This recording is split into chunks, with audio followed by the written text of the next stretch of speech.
Noite de sexta-feira. Aquilo que mais me impressionou, de todas as coisas estranhas e fantásticas que sucederam nessa sexta-feira, foi a coexistência harmoniosa dos hábitos da nossa ordem social com os primeiros acontecimentos de uma série que faria, mais tarde, cair abruptamente essa mesma ordem.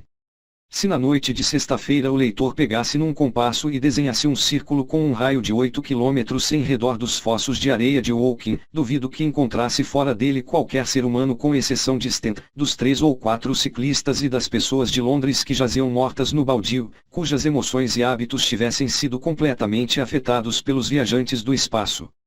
Na realidade, muitas pessoas tinham ouvido falar do cilindro e falaram acerca dele nos seus momentos de lazer, mas não causou de certo a sensação que um ultimato alemão teria provocado.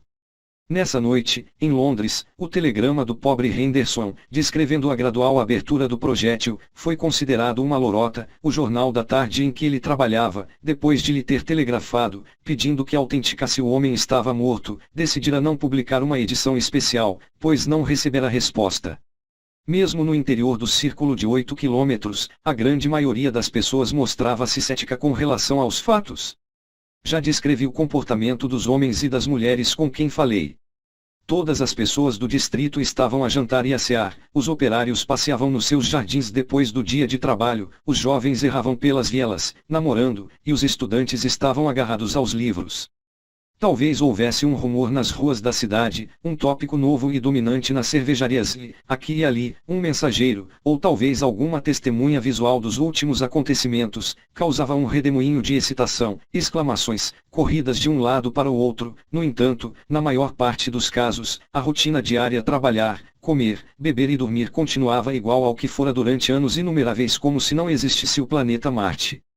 Mesmo na estação de Woking, e em Orsay e Chobham, as coisas passavam-se desta maneira.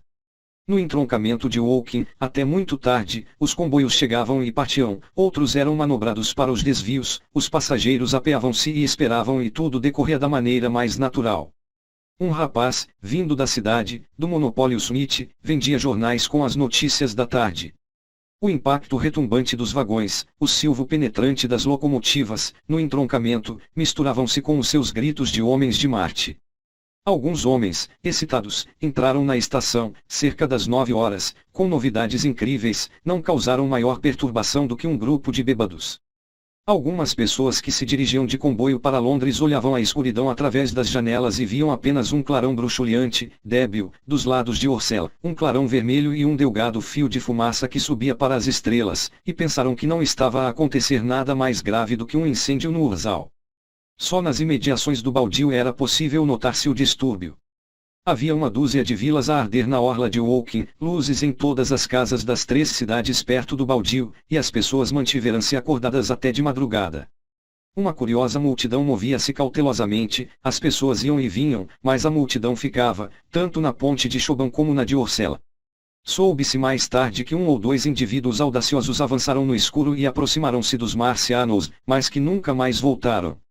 Um raio de luz, como o clarão de um farol, varria incessantemente o baldio e o raio da morte estava pronto a segui-lo. Com exceção destas pessoas, a grande área do baldio estava silenciosa e abandonada e os corpos carbonizados ficaram ali durante toda a noite, sob as estrelas, e durante todo o dia seguinte. Muitas pessoas ouviram o ruído de marteladas provindo do fosso. Era este o estado de coisas na noite de sexta-feira. No centro, cravado na pele do velho planeta Terra como um dardo envenenado encontrava-se o cilindro. Mas o veneno ainda mal produzira efeito. Ao redor, achava-se um trato de baldio silencioso, queimado em certos sítios, e na penumbra, indistintos, jaziam alguns objetos contorcidos. Aqui e ali via-se um arbusto ou uma árvore em chamas. Mais longe, havia uma certa excitação e, além, ainda não começara a perturbação. No resto do mundo, o curso da vida fluía como fluíra durante a vida toda. A febre da guerra planetária, que deveria encher as veias e as artérias, aniquilar os nervos e destruir o cérebro, ainda não se propagara. Durante a noite, os marcianos martelaram e agitaram-se, sem dormir, incansáveis, atarefando-se com as máquinas que estavam a aprontar, e uma coluna de fumaça verde claro elevava-se continuamente para as estrelas. Cerca das 11, chegou a Orsay uma companhia de soldados que se espalhou em redor do baldio para formar um cordão. Mais tarde, uma segunda companhia atravessou Choban para se desdobrar no lado norte do baldio. Alguns oficiais dos aquartelamentos de Ickerman estiveram ali de manhã cedo e um deles, o Major Eden, foi dado como desaparecido.